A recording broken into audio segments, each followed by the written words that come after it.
I'm just going to take a moment here because usually if we're going to roll this thing and give everybody a chance to get in, we'll give them about a minute. If they're late, then they can watch the replay. I know I did get some emails from people that says I can't attend, but I'd like to watch this later, and that's kind of one of the points of it. So we got an audience that's beyond just who is joining us here. So the name of the webinar is How to Use Webinars to Promote Your Trade Show Appearance and 7 Other Unusual Ideas to Attract Booth Visitors. This won't be a very long webinar. A couple of rehearsals, 20 to 25 minutes. I'm Tim Patterson. TradeshowGuy Exhibits is my company. I blog at TradeshowGuyBlog.com. You'll find me online at YouTube and Twitter and Instagram and Facebook and LinkedIn and all that sort of stuff. But let's just jump right in so we can kind of discuss the various ways to use webinars and how you do it to promote your trade show appearance. First of all, why would you do this? Well, everybody wants to bring people to their booth. I think it's very critical that you use every possible avenue you can to bring people to your booth. And I've not seen these used more than once or twice, and I think it's one of those tools that could be utilized a lot more than it is to let people know about what you're doing at your trade show booth beforehand. So it's just kind of your pre-market, your pre-show marketing that gets people's appetites whetted for coming by your booth. You can be very specific about it. You have an audience that is focused on what you're doing. And so there are a number of reasons why you might explore using a webinar to promote your trade show appearance. So if you're going to do that, here's some ideas on how to do it and what to do it with. So first of all, you need to identify your goals, as in any kind of trade show marketing. Any kind of trade show, what are your goals for this particular show? Are you doing a product launch? You got a brand new service, a brand new product you're going to tell people about? Are you looking to really build up your client relations? Are you looking for publicity? You trying to do some public relations work, get into the local media or do trade industry magazines and that sort of thing. So use publicity as part of your trade show marketing. Is there something else? Is there a combination of all these? I think the good thing about goal setting is that if you identify the number 1 goal and the number 2 goal, everything else will fall in line. But if you really focus on number 1 and number 2, that's going to do your marketing a whole lot better. So next thing, of course, is identify your market. Is your market your current clients? Are you looking for new prospects? Is it a combination of both? Are you trying to work with industry partners and make your trade show marketing work a whole lot better? Are you trying to work with colleagues? A lot of people actually go to shows so they can identify these various partners and colleagues, and maybe even, they're a growing company and they need to possibly hire a couple of people. So that could be a reason for going to shows as well. You want to identify what region or industry you're in. You probably know that, but this is still a good exercise to go through all of these processes to make sure you really know what you're doing when you set up your webinar. Now you finally are to the point where you're planning the webinar. So the first thing you want to do is gather the content. What's the focus of your webinar? Is it going to be, you need to come up with written material. Of course, you need to have photos or images or logos and things like that. So this is all the stuff that goes into it. You just throw this into your funnel. It goes into the webinar, and you've got to learn how to organize all this stuff. You might have a video that you can play in your webinar. You want to do demonstrations. There are various things that you can do as you plan your webinar. You could put some how-tos in there on how things work with your product or service. So there's a lot of great information you can put in your webinar that will entice people to want to come to your booth. You don't want to give everything away, but you want to give enough away so that when people do get to your booth, there's more for them to see. So now you're planning the webinar. You've got various tools. We'll talk about PowerPoint and Keynote. There could be Prezi. You also want to figure out who are the presenters. Is it just one person like this one where I'm just doing the lone presenting? Do you have more than one? You have a couple. Maybe you have 3 or 4 different people that are going to be presenters in sort of a round robin. You got to figure out how long this is going to be. Who's going to write the thing and put the slide deck together? You don't have to have a slide deck. I've done webinars where we've just had on-screen chats between various people. So slide decks are not critical, but they're a great way to get people involved and give them something to look at other than your smiling face. This is a great way to give them notes, as it were, visual notes of what's going on in your webinar as you plan your webinar. And you want to know what your time schedule is. When is the webinar going to be, and how are you going to promote it? You also got to figure out what platform to use. Now, there are certainly some logical ones. GoToWebinar has been around a long time. It's a very sturdy platform that a lot of people use. There is a monthly cost commitment to it, not a lot, depending on where you come from, if it's a lot or not. Webinar Jam is something that I've used for a year, and I like it for about 95% of what it does. There's a couple of bugs in it that I'm not crazy about, but I think overall it's a really good tool. Anymeeting.com is still around. You can get a free version as well as a paid version. The paid version, of course, there are ads that pop, or excuse me, the free version, you do get ads that pop up on Any Meeting, but it's a pretty stout platform. Webinars on there I've heard about and looked at. I don't know that I've ever done anything with them, but I think I've attended a webinar presented on Webinars on Air. Adobe Connect is also a platform that may be more useful for meetings, but I'm sure they can do webinars on that as well. If you're looking for other ones, just do a search online for webinar platform. You will find a lot of choices. And what you might do as far as choosing a platform is talk to colleagues, people that have done more webinars than you, and say what works best for you. We're going to do this, this, and this. Maybe we'll just do one. Maybe you can use a free platform for once, or maybe we're going to do a series of webinars over several months, and it behooves you to invest in something like a GoToWebinar or a Webinar Jam. And now, of course, you're creating your presentation. We're back to the software. What do you use? PowerPoint, Keynote, or Prezi? If there's others, I haven't heard of them. I tend to use Keynote, and then it's odd because when you do a presentation, I've got two screens on my computer. The Keynote takes up both screens, and so I can't really see what it looks like at the end result. So I end up exporting it to a PDF, and that works pretty well for me. So PowerPoint does the same thing. Prezi is an online, but you can also save that. I believe there are, and I've used that a few times. I really like it. But I tend to default to Keynote because I'm a Mac guy. But Prezi is not a bad. My 16-year-old kid likes to use that for presentations he does in school when he is forced to do these things. But I like Prezi, and I believe there's also a paid and non-paid version of that. And there are certain things you can do with the paid that you can't do with the free version. So you got to organize all your content, make it work well. You've got to write a script. In most cases, you have to write a script. I think in most cases, in all cases, you should write at least an outline. And often, maybe your slide deck is your outline. So you know the material well enough that all you need is the cues to walk yourself through all of this. But writing a script, I've done that many times. And so when it's time for the webinar, you're actually reading it verbatim. Some people are good at this. Some people are not. So work with what works best for you. When you're putting the slides together, it's great to use just one idea per slide so that you're not jamming too much in there. Certainly bullet points will suffice for supporting that one idea. Use images that evoke emotion. People can look at images and get an idea about something. I think that's a great thing. So that's an interesting choice. And there are a lot of free images out there. I've got a lot of stock photos that have been given to me over the years, and that's what you show up here, as well as pictures I've taken. If you're just grabbing stuff off the internet, sometimes you run into content copyright issues, so I tend not to do that. I have in the past, but recently not so much. But where's that content? Where are those images coming from? And of course, then put all the information in a logical order. Make sure that you go through this so that it works really well for you. Rehearse at least a couple of times. 3 times is my recommendation. That way you know the material. And I think the more people that are involved in this, probably the more rehearsals. That way you understand the transitions from one to another. You're better at it. You're smoother at it, and it's just going to be more comfortable.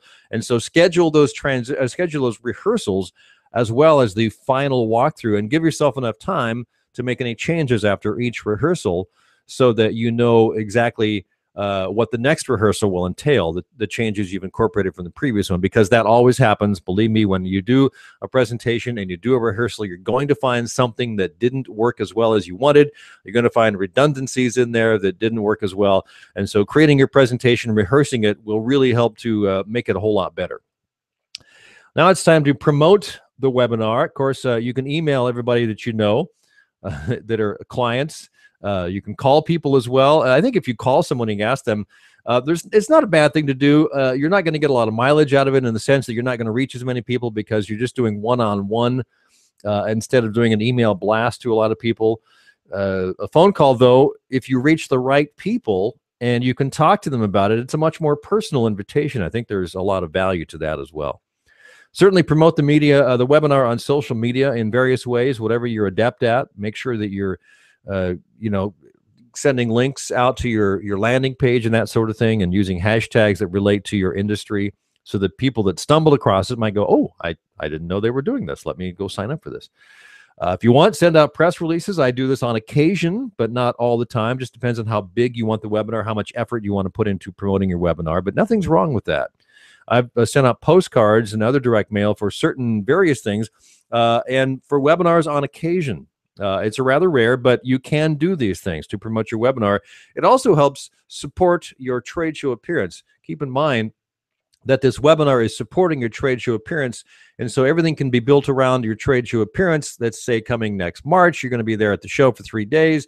You're going to do a lot of work to get people there during the time frame between now and then. And so postcards or other direct mail can also not only mention the webinar that you're doing to promote the trade show appearance, but the trade show itself. Put your booth number on that and all sorts of things. When it comes time to do the actual webinar, start on time. I remember when I attended my first few webinars a long time ago, people would kind of waste 5 or 10 minutes, getting the technical stuff right. And then they would say, well, there's probably still people coming in. And next thing you know, 5 or 10 minutes have gone, and they're getting to the content eventually. They got to tell a story about themselves. I tend to want to just cut to the chase. If your webinar is at 9 o'clock, you start the content by 9:01, a quick introduction, and you're off and running. That way, you're respecting people's time, and then you get the content out there, and they will respect you. They'll want to come back and do it more. The guys that would do the 5 or 10 minute intro and trying to get the technology to work, and then they'd spend another 10 minutes talking about themselves or their history or whatever, and then they try and sell you something. I tend to not attend too many of those webinars from those guys. Make sure you end on time. If you tell them there's an end date or an end time, it's going to be 40 minutes, and we'll do Q&A. Make sure you respect that as well. If you do go long, and there are certainly some webinars I've attended that have gone long, what you can do at that point, I actually attended a webinar in the last couple of weeks that was scheduled for an hour, ended up going almost an hour and a half. But at the hour, they said, we're recording this.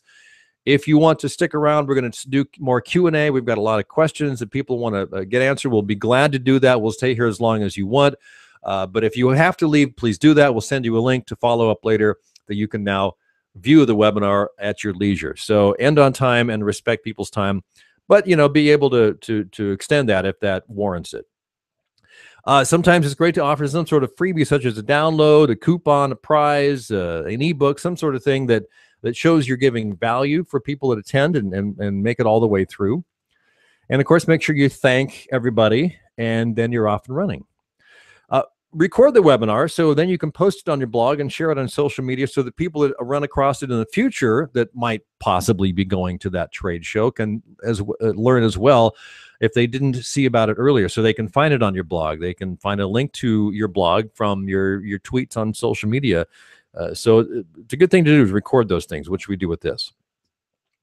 And then the follow-up, send out an email, a reminder about the show itself, the show dates, the booth number, what's going to be in the booth. We got special guests, we got new products and that sort of thing. A webinar replay, again, to share with colleagues.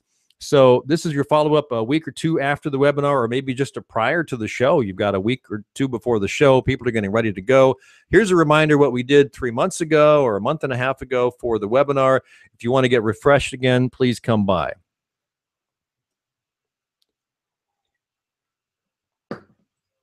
And I knew this webinar wouldn't run all that long, so I thought, well, let me come up with a few other different sort of unusual ideas that might work to attract booth visitors. So I kind of went through my archives and came up with a few interesting things. So let's share just a handful of things. 7 unusual ideas that you don't see a whole lot that could be used to draw people to your booth. I think number 1 is swag. Have lots of great swag. T-shirts, hats, buttons. I've seen people hand out T-shirts to shuttle drivers and bellhops and restaurant workers, bartenders. You're paying them maybe $10 to wear the shirt for the night or the day or something like that. So they're a block or 2 or 3 off-site where show people will come and they're wearing your T-shirt. I think that's a kind of a cool thing, or your hat, or they've got a big button on that has your booth number, something like that. So I think having a lot of swag and spreading that around is a good way to it's guerrilla marketing in a sense. which I'm all behind. That's great. Do a Twitter contest. When people show up to your booth, offer prizes for visitors. Have them take a photo against some sort of backdrop that you've created, and make sure that they tweet them out or share on Instagram using a hashtag that you've got there. I've seen this done very, very effectively. People come by, they take a picture, they tweet it out, and then people that are following the show hashtag know about your booth as well. I think that's a great way. It's probably more common. It's not that unusual, but I think it's a great, clever way to do things that is not done enough, frankly, and it can be very effective. Here's an idea I really like. Everybody's got a cell phone at a smartphone at a show, and everybody's battery's running out. So not only do you get a cool charging station for your booth, which attracts those visitors, but if you have some sort of activity for them to do while they're there, that would be great as well. I don't know if it's spinning a wheel. I'd like, somehow I've just read last few months about adult coloring books. Put some adult coloring books out there and put some crayons or some colored pencils. It's just an idea. So they've got 15 minutes that they can sit there. You can talk to them while they're doing all this and learn about them and find out if they're potential clients. If your booth is big enough, this warrants maybe a bigger charging station, but certainly it's a great thing to draw people to your booth. And when people are there, give them something to do. So I think charging them up is also a great thing.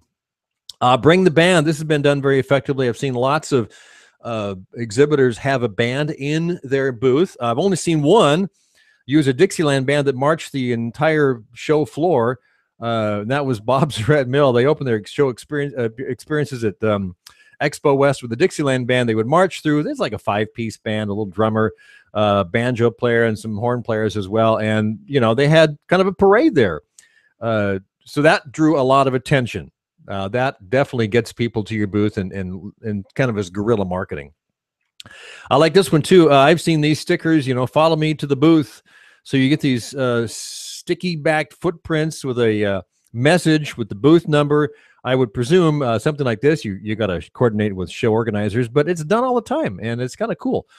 Maybe it's a one-day only thing. You're paying for the ability to put these footsteps down from the front door all the way to your booth, maybe in the back of the hall if that's the case.